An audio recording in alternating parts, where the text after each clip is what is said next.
આજે આપણે એક એવી વસ્તુની વાત કરીશું જે આપણે લગભગ રોજ જોઈએ છીએ પણ કદાચ એની અંદર શું ચાલે છે એનો ખાસ વિચાર નથી કરતા.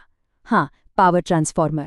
ચાલો આ સામાન્ય દેખાતા બોક્સની અંદરની જટિલ દુનિયાને સમજીએ. આપણે ક્યાંય પણ જઈએ, સોસાયટીના નાકે, મોટા સબસ્ટેશનમાં કે પછી રસ્તાની બાજુમાં આ મેટલના ડબ્બા જોવા મળે જ છે. એ આપણા આધુનિક જીવનનો એટલો અભિન્ન ભાગ છે કે વીજળી વગરનું જીવન વિચારવું પણ મુશ્કેલ છે અને એને આપણા સુધી પહોંચાડવાનું કામ આ જ કરે છે. પણ અસલી સવાલ એ છે કે આની અંદર ચાલે છે શું? બહારથી તો એકદમ શાંત દેખાય, પણ એની અંદર હાઈ વોલ્ટેજ અને ગરમીને કાબૂમાં રાખવા માટે એન્જિનિયરિંગનો એક આખો તાલમેલ ચાલી રહ્યો છે. તો ચાલો આ રહસ્ય પરથી પડદો ઉઠાવીએ.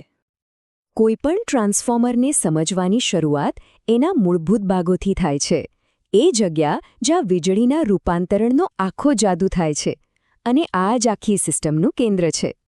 તો ટ્રાન્સફોર્મરનું હૃદય અથવા કહો કે એનો આત્મા છે એની કોર અને વાઇન્ડિંગ્સ. અહીં શું હોય છે? લેમિનેટેડ સ્ટીલની એક કોર હોય છે અને એની ઉપર તાંબાના તારની ગૂંચળીઓ વીંટાળેલી હોય છે. બસ આ જે જગ્યા છે જ્યાં મેગ્નેટિક ફિલ્ડની મદદથી વોલ્ટેજને વધારવામાં કે ઘટાડવામાં આવે છે. આ જ એનું મુખ્ય કામ છે. પણ જુઓ, અહીંથી જ એન્જિનિયરિંગનો અસલી પડકાર શરૂ થાય છે. એક બાજુ ધ્યેય છે હજારો વોલ્ટ પાવર ટ્રાન્સફર કરવાનો, પણ આ જ પ્રોસેસમાં એક મોટી સમસ્યા ઊભી થાય છે: પુષ્કળ ગરમી અને જબરદસ્ત ઇલેક્ટ્રિકલ સ્ટ્રેસ. આ બંને વસ્તુઓને જો કાબૂમાં ન રાખવામાં આવે તો બધું બરબાદ થઈ શકે. તો સવાલ એ થાય કે આટલી બધી ઊર્જાવાળા કોર અને વાઇન્ડિંગ્સને સુરક્ષિત કઈ રીતે રાખવા? આનો ઉકેલ લાવવા માટે એન્જિનિયરો એક મજબૂત કવચ બનાવ્યું છે. અને એનો જવાબ છે મુખ્ય ટાંકી. આ બીજું કંઈ નહીં પણ એક મજબૂત સ્ટીલનું બોક્સ છે. કોર અને વાઇન્ડિંગ્સને એની અંદર મૂકી દેવામાં આવે છે અને એને વધુ સુરક્ષિત રાખવા માટે આખી ટાંકીને ખાસ પ્રકારના તેલથી ભરી દેવામાં આવે છે. આ તેલ બે કામ કરે છે: ઇન્સ્યુલેશન પણ આપે છે અને ઠંડક પણ. પણ અહીં એક નવી સમસ્યા જન્મ લે છે. જ્યારે ટ્રાન્સફોર્મર પર લોડ વધે છે, એટલે કે જ્યારે વધુ વીજળી વપરાય છે, ત્યારે અંદરનું તેલ ગરમ થાય છે. અને આપણે જાણીએ છીએ કે કોઈપણ પ્રવાહી ગરમ થાય તો એ ફેલાય છે, એટલે કે વિસ્તરે છે. હવે વિચારો, જો આ ફેલાતા તેલ માટે કોઈ જગ્યા જ ન હોય તો ટાંકી પર એટલું પ્રેશર બને કે એ ફાટી પણ શકે. તો આ ગરમ તેલ અને એનાથી બનતા દબાણને કઈ રીતે કંટ્રોલ કરવામાં આવે છે? એના માટે પણ એક આખી સિસ્ટમ છે. મોટાભાગના ટ્રાન્સફોર્મરની સાઇડમાં પેલી પાંખો જેવી ડિઝાઇન જોઈ હશે, બરાબર? એ જ છે રેડિએટર્સ. આનાથી થાય શું કે ગરમ તેલ આ પાઇપોમાંથી પસાર થાય છે અને એને ઠંડુ થવા માટે વધુ સપાટી મળે છે. ગરમી હવામાં ફેલાઈ જાય છે. આ એકદમ નેચરલ કૂલિંગ સિસ્ટમ જેવું છે. હવે જે તેલ ફેલાય છે એ સમસ્યાનો ઉકેલ તો બહુ જ સ્માર્ટ છે. મુખ્ય ટાંકીની ઉપર એક નાની અલગ ટાંકી લગાવવામાં આવે છે, જેને કન્ઝર્વેટર કહેવાય છે. જ્યારે મુખ્ય ટાંકીનું તેલ ગરમ થઈને ફેલાય ત્યારે એ વધારાનું તેલ આ કન્ઝર્વેટર ટાંકીમાં જતું રહે છે, એટલે પ્રેશર વધવાનો કોઈ સવાલ જ નથી.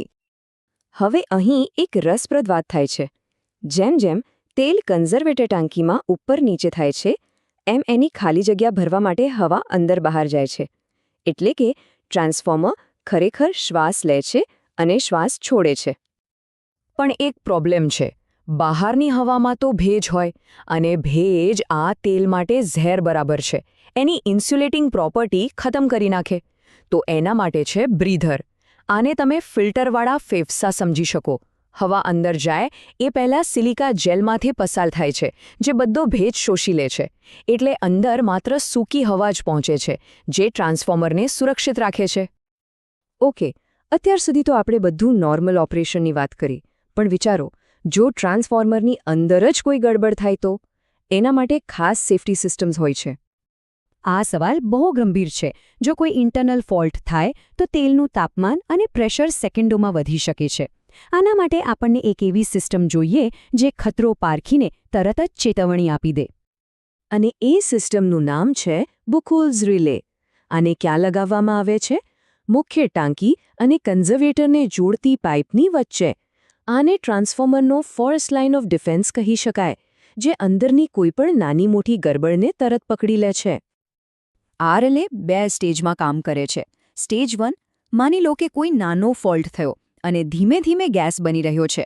તો એ ગેસ રિલેમાં ભેગો થશે અને ખાલી એક એલાર્મ વાગશે, જેથી ઓપરેટરને ખબર પડે. પણ સ્ટેજ 2, જો કોઈ મોટો ફોલ્ટ થાય અને તેલનો જોરદાર ઉછાળો આવે તો એ એક ફ્લેપને ધક્કો મારશે અને તરત જ સર્કિટ બ્રેકરને કમાન્ડ જશે કે ટ્રાન્સફોર્મરને બંધ કરી દો, એટલે કે ટ્રિપ. અને માની લો કે બુકોલ્સ રિલે પણ કોઈ કારણસર કામ ન કરી શક્યો અને પ્રેશર એટલું વધી ગયું કે બધું ફાટવાની તૈયારીમાં છે. તો એના માટે છેલ્લો ઉપાય છે એક્સપ્લોઝન વેન્ટ. આ એક જાણી જોઈને બનાવેલો નબળો પોઈન્ટ છે. જ્યારે પ્રેશર હદ વટાવી જાય ત્યારે આ વેન્ટ ફાટી જાય છે અને બધું પ્રેશર બહાર કાઢી નાખે છે. આનાથી આખી ટાંકીનો મોટો વિસ્ફોટ થતો અટકી જાય છે. છેલ્લે એ પણ જોઈએ કે ઓપરેટર્સ આખી સિસ્ટમ પર નજર કઈ રીતે રાખે છે અને વીજળી સુરક્ષિત રીતે અંદર બહાર કેવી રીતે જાય છે. કોઈ પણ ટ્રાન્સફોર્મર પર આ 3 ગેજ સૌથી મહત્વના હોય છે. એક, તેલનું લેવલ કેટલું છે. બીજું, તેલનું તાપમાન શું છે. અને ત્રીજું, જે સૌથી અગત્યનું છે, વાઇન્ડિંગનું તાપમાન કેટલું છે. આ મીટર્સ પર સતત નજર રાખવાથી ઓપરેટરોને ટ્રાન્સફોર્મરની હેલ્થનો પૂરો ખ્યાલ રહે છે. પણ આટલા હાઈ વોલ્ટેજને ટ્રાન્સફોર્મરની મેટલ બોડીને ટચ થયા વગર બહાર કઈ રીતે લાવવો? એના માટે છે બુશિંગ્સ. આ જે મોટા ચીનાઈ માટી જેવા દેખાતા ઇન્સ્યુલેટર્સ છે, એ જ બુશિંગ્સ છે. એ લાઇવ વાયરને ટાંકીથી એકદમ અલગ રાખે છે અને વીજળીને બહાર નીકળવા માટે એક સલામત રસ્તો પૂરો પાડે છે. અને અહીં એક મજેદાર વાત છે. ખાલી બુશિંગનું કદ જોઈને જ કહી શકાય કે કઈ બાજુ હાઈ વોલ્ટેજ છે અને કઈ બાજુ લો વોલ્ટેજ. જે બુશિંગ્સનું કદ મોટું હોય એ બાજુ હંમેશા વોલ્ટેજ વધારે જ હોય છે. એકદમ સહેલી રીત છે ઓળખવાની. તો આ બધા ભાગોને જો આપણે ટૂંકમાં સમજીએ તો 2 કેટેગરીમાં વહેંચી શકાય.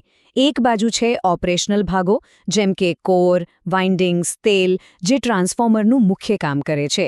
અને બીજી બાજુ છે રક્ષણાત્મક ભાગો, જેમ કે બુકોલ્સ રિલે, એક્સપ્લોઝન વેન્ટ, બ્રીબર, જે એ સુનિશ્ચિત કરે છે કે આ બધું કામ એકદમ સુરક્ષિત રીતે થાય. તો હવે પછી જ્યારે કોઈ ટ્રાન્સફોર્મર સામેથી પસાર થાઓ ત્યારે એને માત્ર એક લોખંડના ડબ્બા તરીકે ન જોતા. યાદ રાખજો કે એની અંદર ગરમી, દબાણ અને હાઈ વોલ્ટેજને કાબૂમાં રાખવા માટે એન્જિનિયરિંગની એક આખી સિમ્ફની ચાલી રહી છે. એ ખરેખર એક સાદા બોક્સ કરતાં ઘણું વધારે છે.